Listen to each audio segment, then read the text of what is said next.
Stories from the Five Towns. Chapter 1. News of the engagement.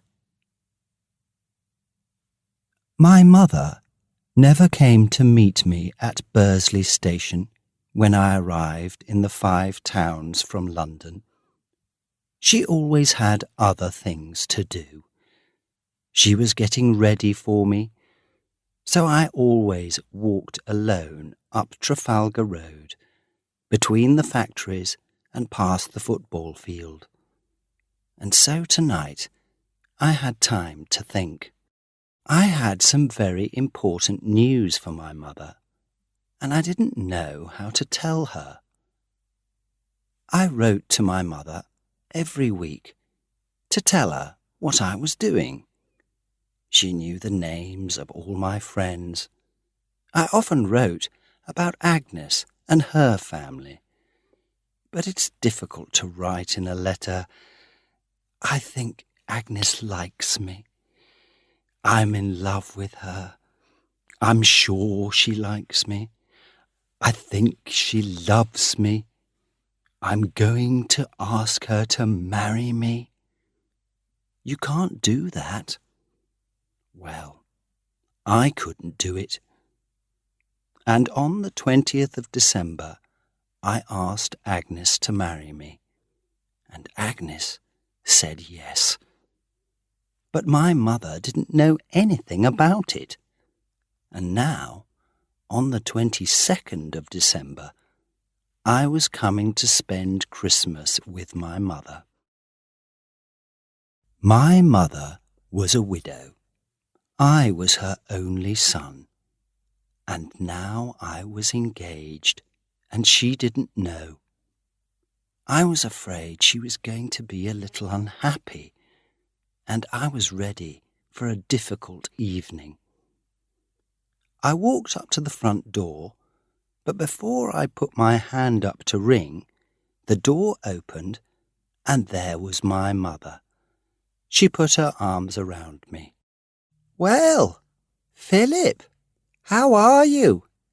And I said, "Oh, I'm all right, Mother. How are you?" She smiled at me. She looked excited and younger than her 45 years. There was something strange in her smile. I thought, she knows I'm going to get married.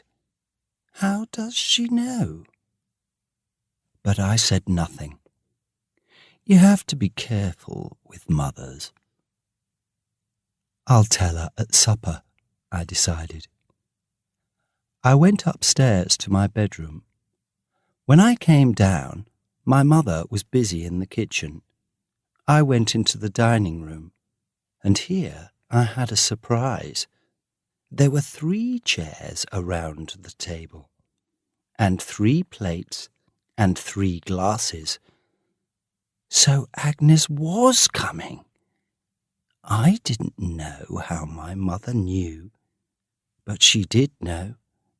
She and my wonderful Agnes were planning a surprise for me.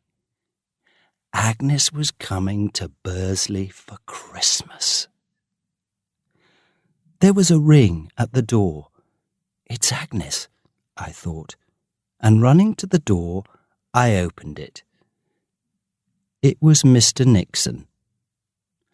Mr Nixon was an old friend of the family. He was a large, strong man of about 49 or 50.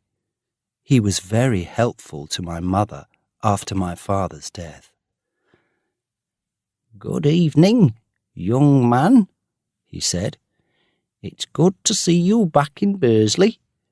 "Mr Nixon has come for supper, Philip," said my mother. Mr Nixon often came to supper during my visits to Bursley, but never on the first night. I liked him, but I wasn't very happy to see him tonight, because I wanted to talk to my mother. I couldn't talk to her about Agnes with Mr Nixon sitting at the table. We started our supper. We talked about this and that, but nobody ate very much. I was thinking about what to say to my mother when Mr. Nixon went home. At the end of the meal, I told my mother that I must go to the post office. I had an important letter to post. "Can't it wait until tomorrow, my pet?" my mother asked. "It can't," I said. My letter, of course, was to Agnes. A letter to Agnes could not wait until tomorrow. I walked over to the dining room door. "A letter? To a lady?" asked Mr. Nixon, laughing. "Yes," I replied. I walked to the post office and posted my letter. When I got back home, I was sorry to see that Mr. Nixon was still there. He was alone in the sitting room, smoking. "Where's Mother?" I asked. "She's just gone out of the room," he said. "Come and sit down. Have a cigarette. I'd like to talk to you, Philip." I took a cigarette and sat down. I hoped the talk was not going to be a long one. "Well, my boy," he said, "would you like me as a stepfather?" For a second, I could not move or speak. "What?" I said. "You mean you and my mother?" "Yes, my boy, I do. I asked her yesterday, and she said yes. I've wanted to ask her for a long time. I think she knew that." "Did she tell you in her letters?" "No. It's difficult to write in a letter, of course. She couldn't really write, 'My dear Philip, an old friend, Mr. Nixon, is falling in love with me, and I think I'm falling in love with him. I think he'll ask me to marry him soon.' I don't think your mother could write that, could she?" I laughed. "Shake hands," I said. "This is wonderful news." After a moment, my mother came in, a little red in the face. "The boy's very happy, Sarah," said Mr. Nixon. I said nothing about my own plans that evening. It was something new to me that my mother could fall in love, and that a man could fall in love with her. It was something new to me that she was lonely in our old house, and that perhaps she wanted a new life. Perhaps, like all sons, I thought only about myself and my life. So I decided to say nothing about my news, and that evening my mother came first for me. I could tell her about Agnes tomorrow. We live and learn. Chapter 2. The Burglary.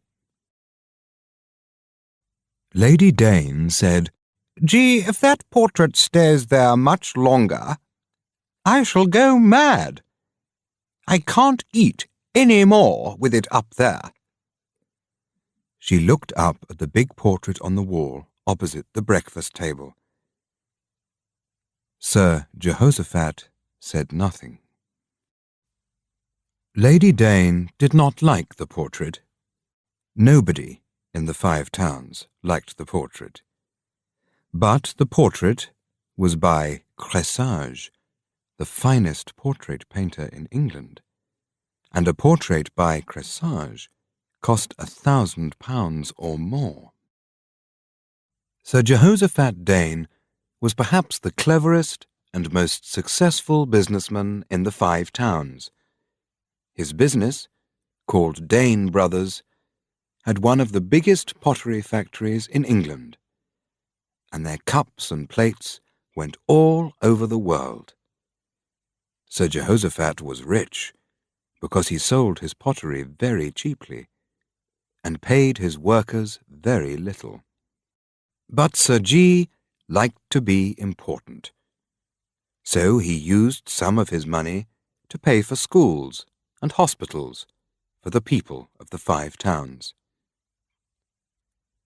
The people of the 5 towns often laughed at Sir G, but they also wanted to say thank you for the schools and hospitals. They decided to give him a portrait for a present. So Cressage painted the portrait, and many people in London thought it was very good. "A wonderfully clever portrait of a successful businessman from a small town. A little man who has made a lot of money, and who thinks he is very important," said one newspaper. It was not a kind portrait, and many of the people of the 5 towns laughed when they saw it. But Sir Jehoshaphat had to take his present, and to say thank you for it. Now it was on his wall in his home, Sneyd Castle, and after 16 months, Lady Dane was tired of looking at it. "Don't be stupid, wife," said Sir G. "I'm not taking that portrait down, or selling it, not even for £10,000. I want to keep it." But that wasn't true. Sir G hated the portrait more than his wife did, and he was thinking of a secret plan to get rid of it. "Are you going into town this morning?" asked his wife. "Yes," he answered. "I'm in court today." He was one of the town magistrates. While he travelled into town, he thought about his plan for the portrait. It was a wild and dangerous plan, but he thought it was just possible. That morning, the police were very angry with Sir G. A man was in court, and the police said he was a burglar. They wanted him to go to prison for 5 years or more, but Sir G did not agree. He said there was no proof that William Smith was a burglar. The other magistrate was very surprised at this, and the police were very cross. But William Smith left the court a free man. Before he left, Sir G asked to see him in his office. "Smith," said Sir G, looking at him carefully, "you were a lucky man this morning, you know." Smith was a small, thin man with untidy hair and dirty clothes. "Yes, I was lucky," he answered. "And what do you want from me?" "I hope I can help you," said Sir G. "I don't know if I want help, but I never say no to money." "Sit down," said Sir G. William Smith sat down at Sir G's desk. "Well?" he asked. "I want you to steal something from my house, but it won't be a crime." "What?" Smith was very surprised. "In my house, Sneyd Castle, there is a portrait of myself. I want someone to steal it." "Steal it?" "Yes." "How much will you pay me for doing it?" "Pay you?" said Sir G. "It's a Cressage. You'll get £2,000 for it in America." And Sir G told Smith the story of the portrait and why he wanted to get rid of it. Smith thought for a minute and then said, "All right, I'll do it, just to help you." "When can you do it? Tonight?" "No," said Smith. "I'm busy tonight." "Well, tomorrow night?" "I'm busy tomorrow, too." "You're a busy man," said Sir G. "Well, business is business, you know," said Smith. "I can do it the day after tomorrow." "But that's Christmas Eve." "Well, it's either that or Christmas Day. I'm busy again after that." "Not in the Five Towns, I hope," said Sir G. "No, there's nothing left in the Five Towns." So they agreed on Christmas Eve. "Now," said Sir G., "I'll describe the rooms in Sneyd Castle to you. Then you'll know where—" William Smith looked at him and laughed loudly. "Describe the rooms to me? Do you think I'm stupid? I'm a businessman. I know Sneyd Castle better than you do." On the afternoon of the 24th of December, when Sir Jehoshaphat came home to Sneyd Castle, his wife was packing suitcases. The Danes were going to their son's house for Christmas. Their son John had a new wife and a new baby, and he wanted to spend Christmas in his new home with all the family. Sir G. said nothing to his wife immediately. He watched her for a while, and then later, during tea, he said suddenly, "I can't come to John's house this afternoon." "Oh, G," she cried, "you are difficult. Why didn't you tell me before?" He didn't answer the question. "I'll come over tomorrow morning, perhaps in time for church." "There's no food in the house, and the servants are all going away on holiday. There's nobody to cook for you. I'll stay with you if you like." "No, I'll be all right." Lady Dane went to her sons, leaving some cold food for Sir G. Sir G. had a cold, silent meal in front of his portrait. He was alone in the castle, and that was a good thing, he decided. There were no servants to wake up and hear William Smith at work. Sir G. was a little afraid. Perhaps it was dangerous to bring a burglar into the house. He looked again at the portrait in its big gold frame. "Will he take the frame?" he asked himself. "I hope he doesn't. It's very heavy. I don't think one man could carry that." But perhaps Smith had someone to help him. "Goodbye," he said to his portrait, opened one of the windows for William Smith, and went to bed. He did not sleep.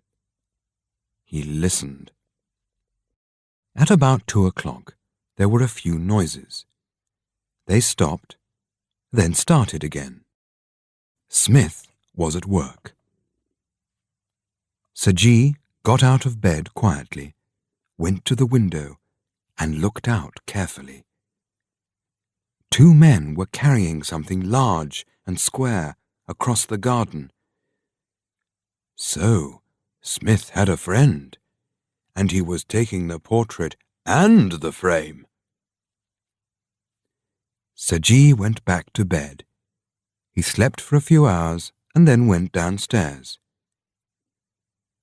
The portrait was on the floor with some writing across it in big white letters. "This is no good to me." It was the big gold frame that was missing. And that wasn't all. Plates, knives, forks, spoons, cups, everything made of silver was also missing. There was not a single silver spoon left in the castle. Chapter 3. Beginning the New Year. We are slow, silent people, we of the 5 towns. Perhaps it is because we make pottery, which is slow, silent work. There are many stories about us and how slow and silent we are. These stories often surprise the rest of the world very much, but we just laugh at them. Here is an example. Toby Hall was born in Turnhill, the smallest of the 5 towns. Last New Year's Eve, he was travelling by train from Crewe to Derby, which was now his home town. He got out of the train at Knype, in the centre of the 5 towns, for a quick drink. The station was busy, and he had to wait for his drink. When he returned to the train, it was already moving. Toby was not a young man. He couldn't jump on the train, so he missed it. He went to speak to the man in the station office. "Young man," he asked, "when's the next train to Derby?" "There isn't one before tomorrow." Toby went and had another drink. "I'll go to Turnhill," he said to himself slowly, and he paid for his drink. This was his first visit to the 5 towns for 23 years. But Knype Station was still the same, and so were the times of the trains to Turnhill. The train was the same too. In 20 minutes, he was leaving Turnhill Station and walking into the town. He walked past a number of fine new buildings. In the town centre, almost everything was different. He walked on, into smaller streets, and at last came to Child Row. The old houses here were the same as always, and he looked at one small house very carefully. The light was on, so there was somebody at home. He crossed the street to the house. It was a special house for him. Number 11 it was, and is, because 24 years ago it was his home. 24 years ago, Toby Hall married Miss Priscilla Bratt, a quiet woman of 23. The house belonged to her. The 2 young people were perhaps not really in love, but they liked one another. Their only problem was the house. Priscilla often said that the house belonged to her. Toby knew that. Everybody in Turnhill knew that. She didn't have to say it so often. Toby asked her not to, but she didn't stop. He was happy to live in his wife's house, but he didn't want to hear about it every day. And after a year, it was too much. One day, he put some things in a bag, put on his hat, and went to the door. "Where are you going?" asked Priscilla. He stopped for a minute, then answered, "America." And he went. It was not difficult for Priscilla. She did not think that Toby was a very good husband. She could live without him. She had her house and some money. Toby went to the bank and got all his money and sailed off to New York on the Adriatic. From New York, he went to Trenton, New Jersey, which was the 5 Towns of America. Toby was a good potter, and he found work easily. After a year, he asked a friend to write to Priscilla and tell her that he was dead. He wanted to be a free man, and it was only fair for her to be a free woman. After a few years, he returned to England. He changed his name from Hall and started work as a potter in Derby. He did well. The money was good, and he didn't have much to spend it on.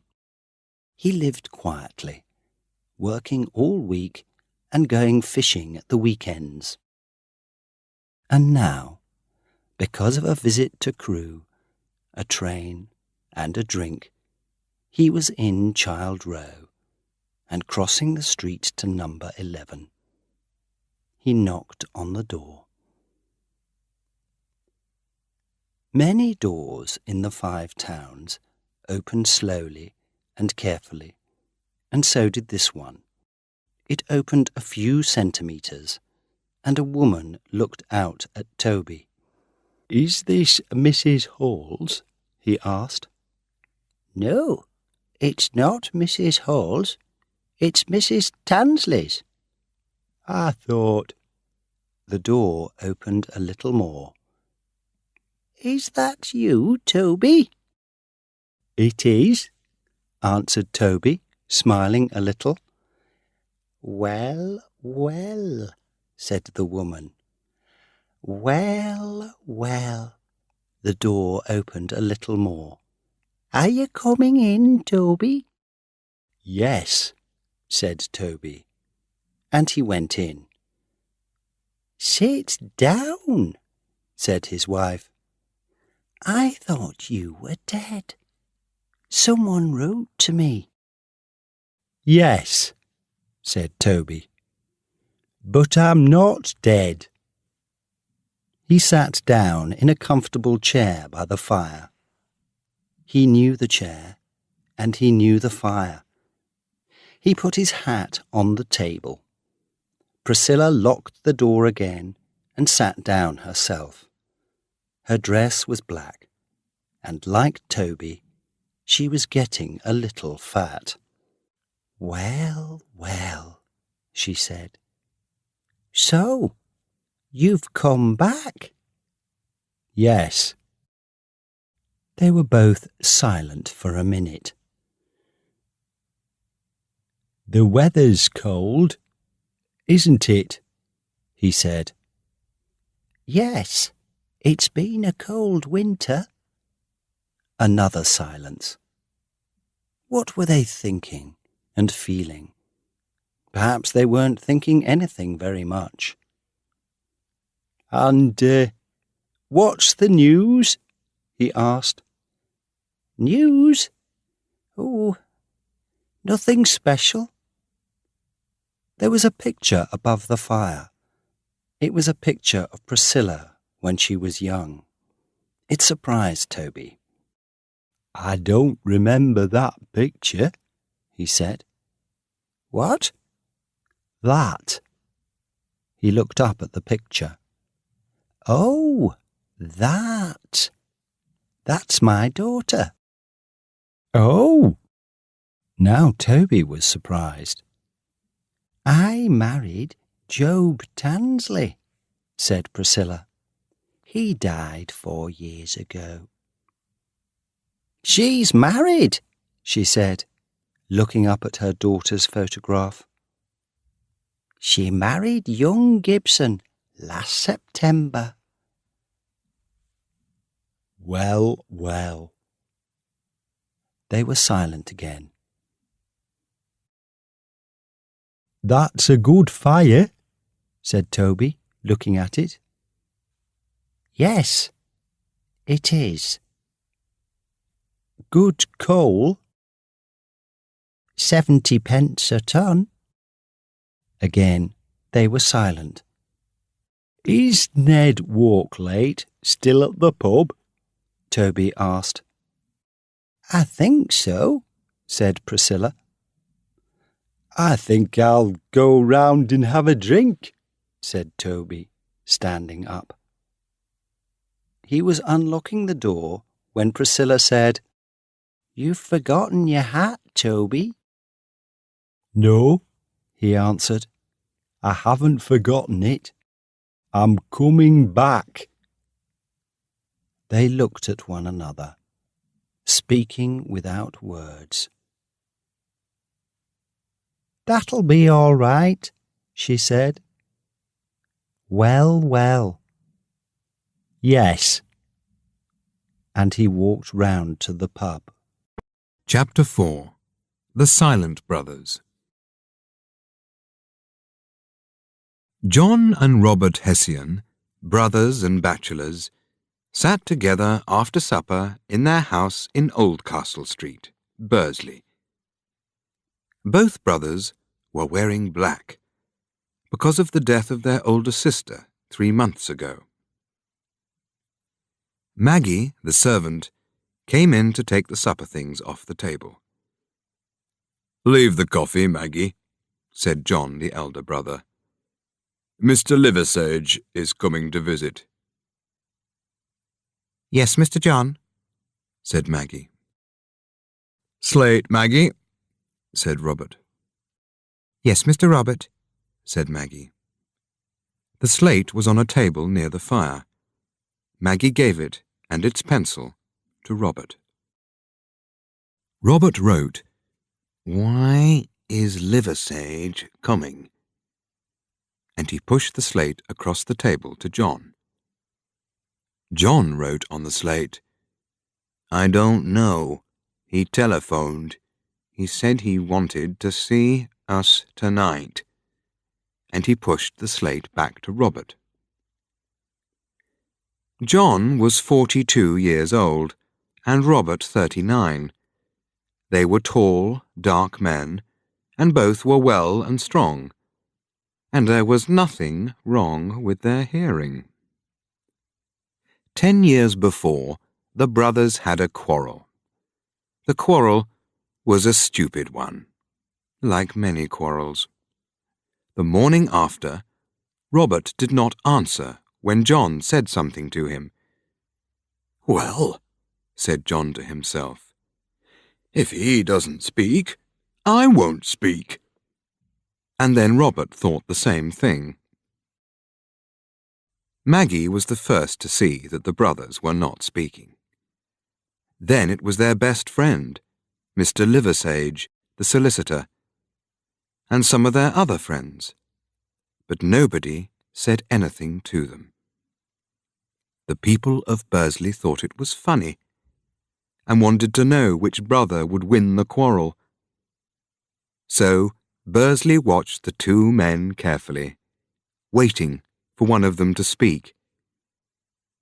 But for 10 years, the brothers went on living together in the same house, and neither man spoke a single word to the other. Life without words was very difficult for the brothers, but it was also difficult for their servant. Maggie gave them the slate because it was easier for her when the brothers wrote things down. It was difficult for their friends, too. They began to be a little bored when, at parties, each Hessian talked to everybody in the room, but not to his brother. There was just one thing wrong with this beautiful quarrel. The brothers worked together in the same pottery factory, and sometimes they needed to speak on business. But they spoke very coldly, and only inside the factory walls. And every evening, Bursley watched the two brothers while they walked home. One man 5 meters behind the other. How stupid it was! But Bursley said nothing. The conversation, by Slate, that evening was just finishing, when there was a knock at the door, and Mr. Powell Liversage came in. He was an old friend of the two from their school days. He was also a bachelor, so his evenings were free. He came to see the Hessians every Saturday night, and usually John or Robert went to see him on Wednesdays. But today was Thursday. "How are you?" asked John, lighting a cigarette. "Well," replied Liversage. "How are you, Powell?" asked Robert. "Not too bad. And you?" He sat down, and Robert gave him a cup of coffee. "Well," said Liversage after a minute. He sounded a little uncomfortable. "we've found your sister's will, at last." "You haven't. When?" asked John. "This afternoon. It was with some old papers in the bank. Did you know that she had more than £12,000? "No," said Robert. The brothers knew that their sister, Mrs. Mary Bott, was rich. They knew that she had no children, and they knew, of course, that they were her only brothers. When she died 3 months ago, nobody could find her will. And now here it was. £12,000 between 2 people was a lot of money for each of them. But what did the will say? The 2 men wanted to know very much. But did they ask the question? Oh, no. Neither man wanted to be the first to speak. And so they sat in silence. "Do you want me to read the will to you?" asked Liversage at last. "Yes," they both answered. Liversage took the will out of his pocket. "Now, I didn't make this will," he said, "so please don't get angry with me." This is what he read. "You are both very stupid, John and Robert, and I've often said so. Nobody understands why you quarrelled like that about Annie Emery. Your life is difficult, but you've also been very unkind to Annie. She's waited 10 years already. So, John, if you marry Annie Emery, I shall give all my money to you. And Robert, if you marry her, I shall give it all to you. And you must be married in 12 months' time. And if neither of you marry her, then I give all my money to Miss Annie Emery, businesswoman of Duck Bank, Bursley. Mary Ann Bott, widow." "There, that's all," Liversage finished. "Let me see," said John. Liversage gave him the will, and he looked at it carefully. Robert walked round the table and looked at the paper in his brother's hand. All 3 men were silent for a few minutes. Each was afraid to speak, and even afraid to look at the others. "Well, I must go," said Liversage, standing up. "I say," said Robert, "you won't say anything about this to Annie, will you?" "I will say nothing," agreed Liversage. But it was wrong of him to say this, because Annie already knew. The 2 brothers sat and thought for a long time. 10 years before, when Annie was a woman of 23, without family, she started a business for herself, which was a bookshop.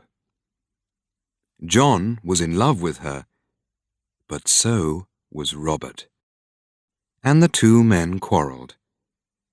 They said very unkind, very unbrotherly things, and they were both very angry. Because of this, and because they were stupid, they each decided not to marry Annie. Each man wanted to show the other that he was the better, kinder, nicer brother. And so they did not speak for 10 years. And poor Annie Emery, who wanted to marry one of the two, but could not decide which, did not marry anyone. At 2 o'clock in the morning, John took a penny out of his pocket. "Who shall go first?" he asked.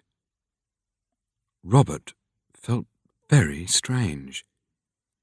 His elder brother was speaking to him for the first time for 10 years. For a minute, he couldn't speak. John tossed the penny and put his hand over it. "Heads or tails?" he asked. "Tails," said Robert. But it was heads. On Friday evening, John knocked on the side door of Annie Emery's shop. While he stood there, he began to feel afraid. He still wanted to marry Annie, that was true. But how could he explain the last 10 years? He began to hope that Annie was not there. But the door opened, and there she was. "Mr. Hessian," she cried with a bright smile. "I was just walking down Duck Bank," he said, "and I thought—" And in 15 seconds he was inside the house, sitting down. "But you're in the middle of eating your supper," he said. He could see the food ready on the table. "I haven't started," she replied. "Have you had your supper?" "No," he said. "It will be nice of you to help me eat my supper then," said she. "Oh, no." But she got plates and glasses out of the cupboard, and there he was, sitting at her table. He could not say no. It was wonderful. "I'm doing well," he thought. "Poor Robert." He watched her while she moved about the room. He still did not know how to explain the 10 silent years. But perhaps he didn't have to say anything. She was friendly, smiling, and pleased to see him, wasn't she? And she was still a beautiful woman, and also a good businesswoman. He stayed, and they talked. He decided to ask her to marry him in a few days. 15 minutes later, he thought about asking her the next day. And in another 5 minutes, he was asking her to marry him then and there. She moved away from him quickly. "It's very sudden. I must think about it," she answered. How happy he was. Her answer would soon be yes, he was sure. "Will you be at church on Sunday?" she asked. "Yes." "If my answer is yes, I shall wear white flowers in my hat. I prefer to give you my answer like that, without words. And if I am not at church next week, I will be the week after. I understand, he said. And if I do see those flowers, perhaps I can come to tea? Yes.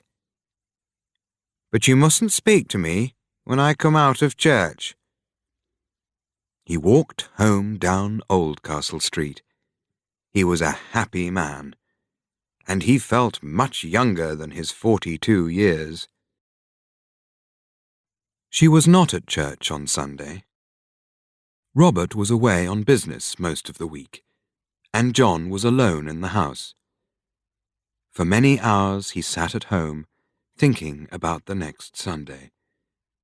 Robert returned home on Friday. On Sunday morning, John was up early. He put on his new shirt, which came from the best shop in Hanbridge. Robert was also out of bed early, and he was wearing a new shirt and a new suit. They had a silent breakfast. I'm going to church this morning, Maggie, said Robert, finishing his breakfast. Where are my new shoes? This was a surprise. Robert did not usually go to church. They walked to church, with John 50 meters in front of his brother. When he came into the church, Miss Emery was not there. The service was beginning when she walked in. She was wearing white flowers on her hat. There were about 155 white flowers. Her hat was like a garden. How excited John was. He had Annie, and he had his sister's money. He felt very happy, and he decided to give £5,000 to Robert, perhaps even a little more. After the service, John did not speak to Annie, but hurried home. Robert also went home, and then the two had their lunch. They didn't speak, of course. They read their newspapers.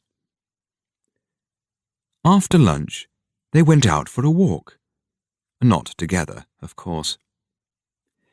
John walked because he had to do something until his tea with Annie at 4:30. And at 4:30, he turned the corner into Duck Bank and saw Robert, who was coming round the corner at the other end of Duck Bank. They met outside Annie's door.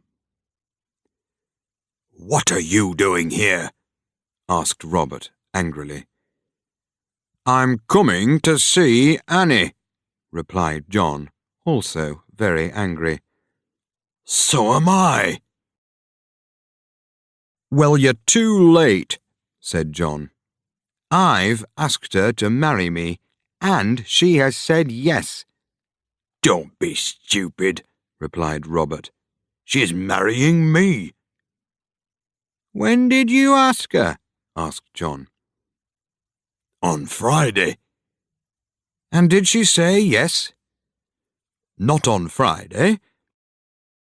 But her answer was to wear white flowers at church this morning. That was for me, said John. The quarrel went on for some time. Come on, said John. Let's go home. We can't talk in the street. Annie will see us from her window.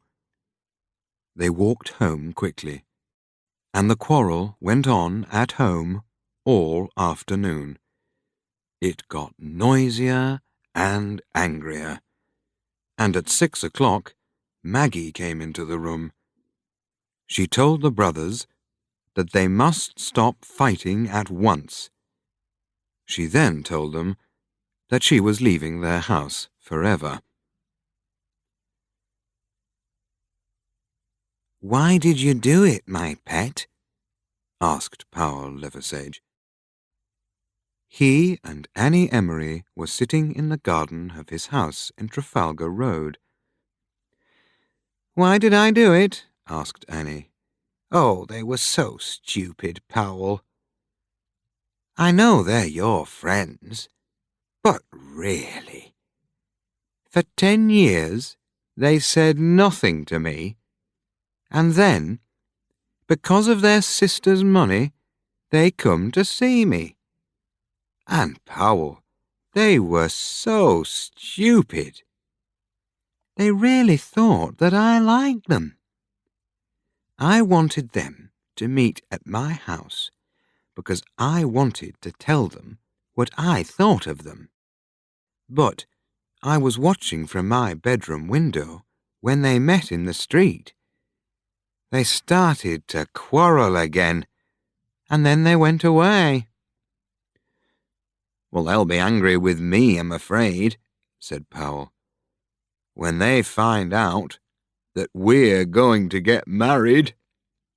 They'll say I want to marry you for the—" "I don't want the money, dear," said Annie. "They can keep their £12,000. Powell was a little sorry to hear this, but he said, "Yes, of course, dearest," and took Annie's hand. Just then, Powell's mother, who lived with him, came down the garden. "Powell," she said, "John Hessian's here. He wants to see you." "I must go," said Annie. "I'll go across the fields. Good night, Mrs. Liversedge." "Good night, Powell." Liversedge went into the house and found John. "Powell," he said, "I've quarrelled with Robert. I can't stay at home. Can I sleep in your spare room?" "Of course, John. Of course." "I think I'll go to bed now, if that's all right." An hour later, there was another knock at the door, and Liversedge opened the door to Robert Hessian. "Hello, Powell," said Robert. "Can I sleep here tonight? I've had a terrible quarrel with John, and Maggie's gone, and I can't stay in the same house as John." "But what—" "Look, I can't talk. I'll go up to your spare room." "All right," said Liversedge. He took Robert up the stairs, opened the door to the spare room, pushed him in, and closed the door. What a night!